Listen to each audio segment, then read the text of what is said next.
અમદાવાદના Sardar Vallabhbhai Patel international એરપોર્ટમાં passenger અને કાર્ગોમાં થઈ નોંધપાત્ર વૃદ્ધિ.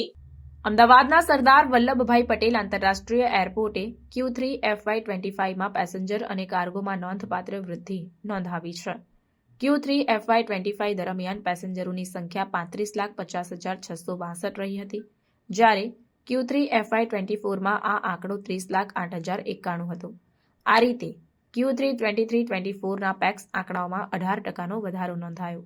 Q3 23-24 દરમિયાન ATMમાં પણ 15%થી વધુ વૃદ્ધિ જોવા મળી છે. આ વૃદ્ધિનું મુખ્ય કારણ એરપોર્ટની સુવિધાઓમાં સુધારા અને નવા ટર્મિનલના નિર્માણને ગણાવી શકાય છે. સરદાર વલ્લભભાઈ પટેલ ઇન્ટરનેશનલ એરપોર્ટના મેનેજમેન્ટ દ્વારા કરવામાં આવેલા સુધારા અને નવીનતાઓએ પેસેન્જરોને વધુ સારી સુવિધાઓ અને અનુભવ પ્રદાન કર્યો છે. આ વૃદ્ધિએ સરદાર વલ્લભભાઈ પટેલ ઇન્ટરનેશનલ એરપોર્ટને વધુ મહત્વપૂર્ણ અને વ્યસ્ત એરપોર્ટ તરીકે સ્થાપિત કર્યું છે.